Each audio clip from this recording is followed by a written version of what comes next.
Misbehavior. A short moral story. Ryan was a bright but mischievous boy. He often disrespected his teachers, interrupted his parents, and made fun of his classmates. "I'm just having fun," he would say whenever someone scolded him. One day, his teacher gave him a plain white sheet of paper. "Crumple it," she said. Confused but curious, Ryan crushed it into a ball.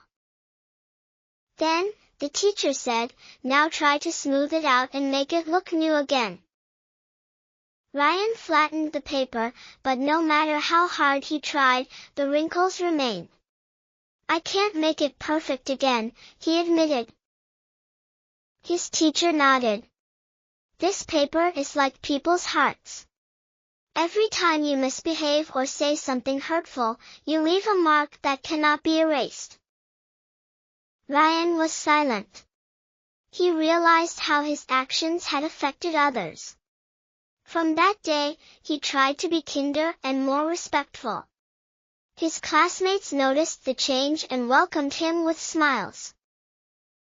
Moral: our words and actions leave lasting marks on others. Being kind and respectful helps build strong relationships, while misbehavior can leave scars that are hard to erase. Thank you for watching.